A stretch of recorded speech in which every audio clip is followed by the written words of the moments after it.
Привет, meu nome é Ilana, sou professora da língua russa certificada pela Universidade Estatal de Moscou. E hoje eu vou falar sobre casos gramaticais russos, porque eles são tão importantes, porque cada professor fala sobre esses casos, porque é um dos primeiros temas que os estudantes aprendem quando começam a aprender russo. Porque os casos em russo, como esqueleto da língua, não faz sentido decorar só as palavras sozinhas, tá? Palavras diferentes, porque a pessoa não pode criar a frase só sabendo essas palavras diferentes. Casos como a cola ajudam a juntar uma frase para criar uma sentença, para fazer transmitir uma ideia. E você não pode só juntar as palavras e transmitir a ideia. Os russos não vão entender, infelizmente. Você precisa colocar cada palavra na forma correta. E é caso que indica qual forma você precisa usar em cada situação. Em russo, nós temos 6 casos no total. 6, não 20. Não muito, porque tem outras línguas que têm mais casos. O russo só tem 6, é difícil, mas é possível, dá para saber. Esses casos são nominativo, genitivo, dativo, acusativo, instrumental e prepositivo. É ordem padrão, como nós estudamos na escola quando nós estudamos língua russa como crianças. E uma frase russa é como quebra-cabeça. Cada preposição combina com um caso. E cada situação precisa de um caso para transmitir essa ideia. Você não pode combinar qualquer um com outro. Tem as regras, tem as fórmulas como fazer cada frase para ser entendido pelo russo. Por exemplo, nós temos preposição после. Essa preposição pede caso genitivo depois. E você não, para criar uma frase depois da aula, você não pode colocar a palavra depois e aula, porque é errado. Os russos não entendem isso. Eles entendem que você fala errado. Você precisa colocar a palavra aula no caso genitivo para fazer construção correta. Ou, por exemplo, a frase eu leio um livro.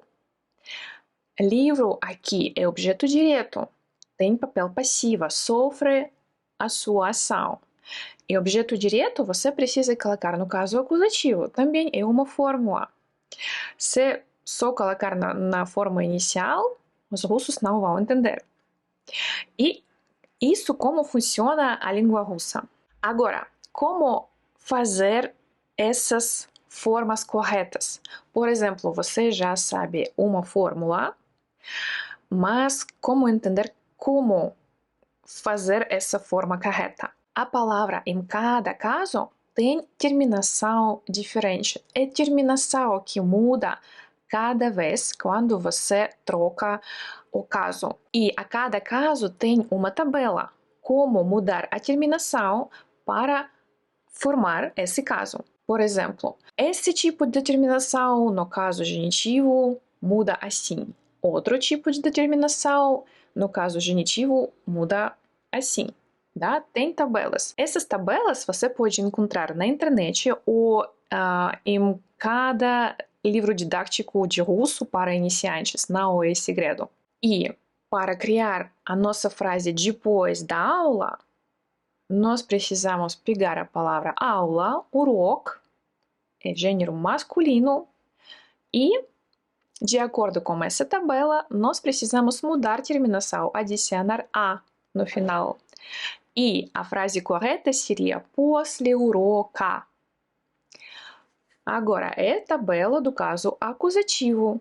E para criar uma frase eu leio um livro, você precisa colocar a palavra livro no acusativo E de acordo com essa tabela, nós precisamos mudar a terminação A para a terminação U. E a frase correta seria "Я читаю книгу". Cada caso tem essas regrinhas para cada tipo de terminação. Cada caso tem de 2 até 8, mais ou menos, regrinhas. E eu não recomendo tentar absorver toda a informação em um dia. É impossível, você vai confundir tudo completamente.